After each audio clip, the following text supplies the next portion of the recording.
Welcome to Wallets and Purses. So today we're going to talk about Sou Sou's versus Blessing Looms. And we have with us today Mrs. Rosie Wright. She is a colleague, a mother, a wife, and an accredited financial counselor. So let's jump right into it. Yeah. Hey, Rosie! Hey, girl. So a lot of talk has been about this Sou Sou and Blessing Looms. And so we wanted to just kind of dig right in and find out what is it? What is all the talk about, right? So what is the fundamental difference between a Sou Sou and a flower/blessing loom? Yes, excellent question because there's a huge difference. And we're going to actually start with defining susus because that has a historical underlying context to it, whereas flower looms are something more recent and it has more of a underlining of gambling to it. So susus came about historically within the Black communities, as well as within other countries. I have friends and families that are from Jamaica, Haiti that have susus. This is a part of them growing up. So for the susus came about because back in the day, many African Americans were not able to obtain loans for businesses or to just do certain things within the community. So families, close knit families like mothers, fathers, cause you're someone you can trust, someone you grew The up real reals. the real right, not the blessing rooms, which we'll get to. Let's use basic numbers here. So let's say you have 4 participants and the Susu is $400. Each week, each person would put in $100. But Okay. each week out of the four, one person would be assigned to that given week. So every time you paid $100, someone would collect a pot of 100. So when all 4 weeks are done, you've only collected what you've put in, which is the $400. And that gives you an opportunity to uh, share money between your family. And I would say friends as well. But again, it has to be a friend that you could truly trust. Because remember, if you bring someone in and we can't trust them to pay their money in, then you lose credibility as well as the person you're bringing in. But normally the family would know if that's your best friend or someone you grew up with. So that's a susu. And again, $100 is a small pot, you could say, but it can go up. People do it for businesses as well. Like $10,000 a person, and once it gets to 100,000, that person would take it, start a business, and they would put back into the pot to give other family members the opportunity to start their business as well. So it just depends on the dynamics of the family setup. Now, a blessing loom, board, you'll know the difference because this is simply done within a particular app and it's shaped like a board with either 8 people surrounding it, 4, 2, 1, or it could just be shaped any type of way. You typically pay $100 to get in, $500, $1,500, and you get out a lot. The goal is to get out a larger number. How else can I describe it? So let's do a small board.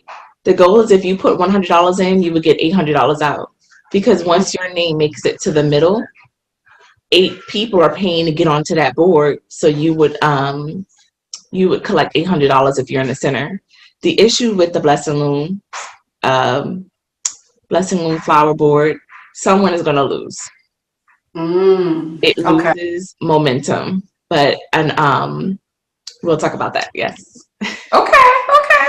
Yeah. So when I heard about Sou Sou's, I was like, "What is that?" But so I grew up in St. Thomas, and I've been to and St. so Thomas. my mom, they used to do what we call pot nahana. And so that's See? what Sou Sou was for us, the pot in our hand. And so when I put that, I'm like, okay, I know what that is. All right, I got Yes. it. I got it. I Yes. got it. Yeah. And that definitely was a close knit, not a whole ton of money, but it was like very close knit people doing that together. Okay. So why do you think people are so drawn to participate in flower/blessing looms? For me, I see it as there's no difference of playing the lottery and then playing the flower loom. You see, Mm-hmm. also in certain communities, they have what they call number houses. And number Mm-hmm. houses are places where people can go to gamble. So Mm-hmm. you're taking the same risk, but the hopes is that since you're not playing in a larger system like the lottery, that your chances of winning is greater.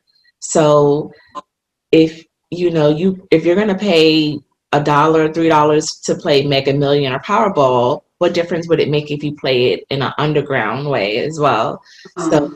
for them, um, it's I guess the question becomes like, is it a scam?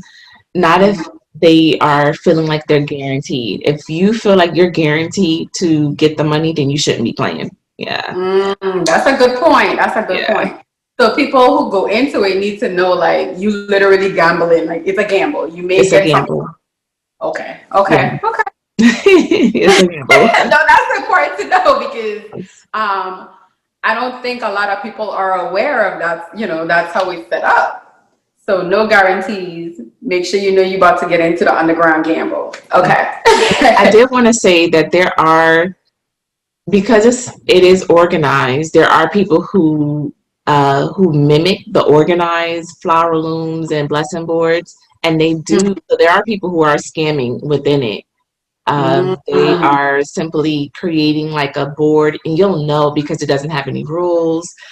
The person shuts down the group like right after they cash out. It's very right. It's a very obvious scam, but you don't know because you're hoping that you jumped in at the right momentum to get paid out fast. But yeah, it dies down. I don't know a board that continues on. So So technically, you could get 8 people to join, but not all 8 people, even if they bring in other people, like it may not be sustainable, and that's why some people lose out. right, because again, you're relying on strangers. A Mm. susu, you're relying on family and friends.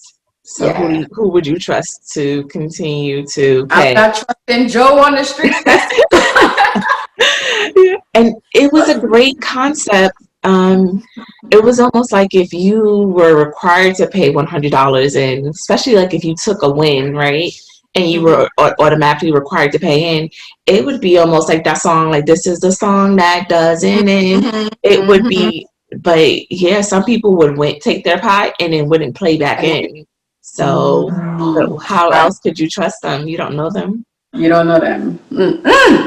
So, how can we educate ourselves on not falling for these, what they call get rich schemes?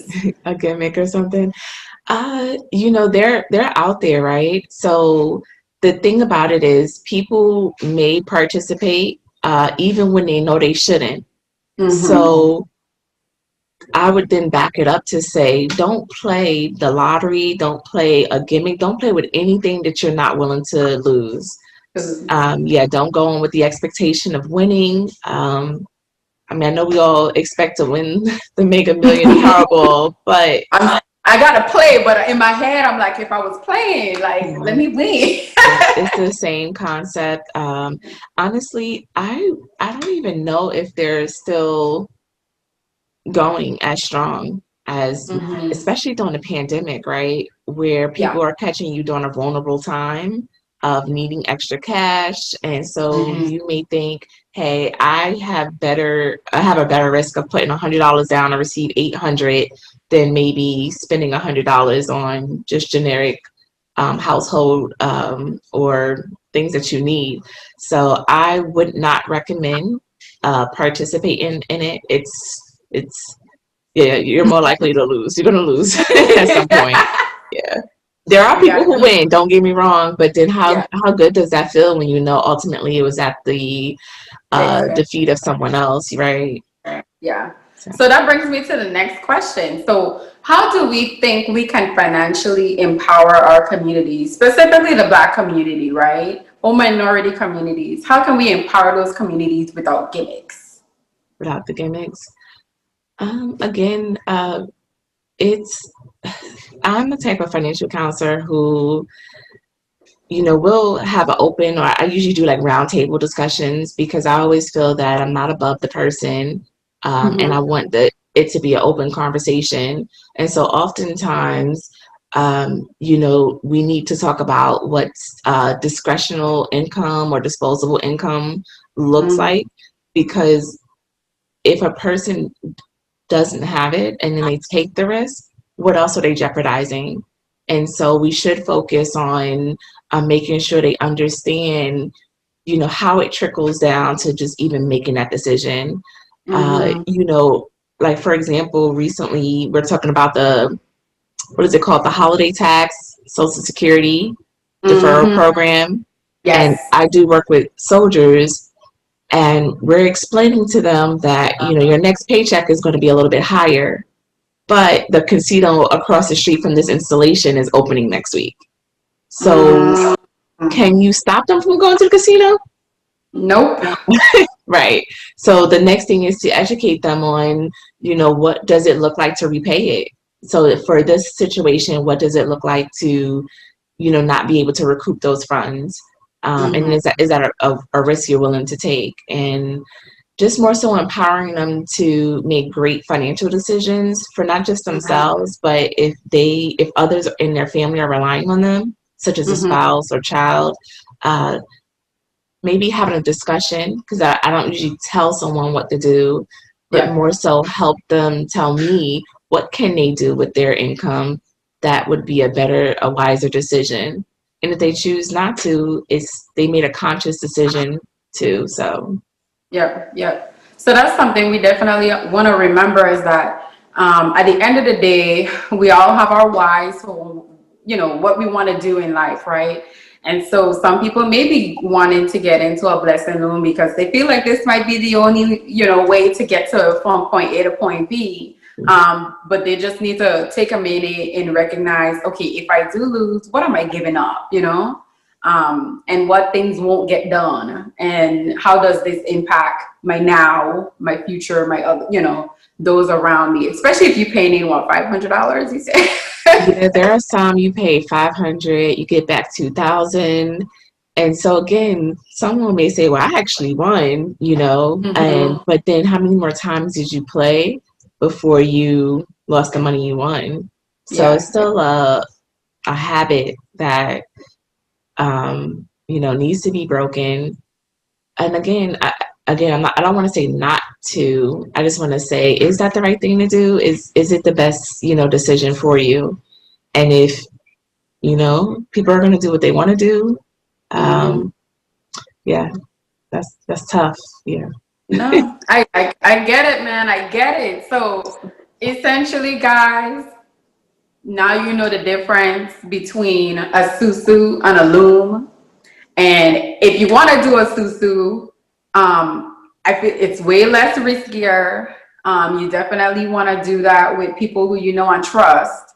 Um, Again, we call that partner hand. There's a little, I remember that back in the day. But either way, just be knowledgeable in anything you do. Just like I tell folks, don't invest in things you don't understand. Well, don't participate in things that you don't understand either. And if you didn't know it was a form of gambling, now you know. Yes, it is actually illegal for certain professions as well.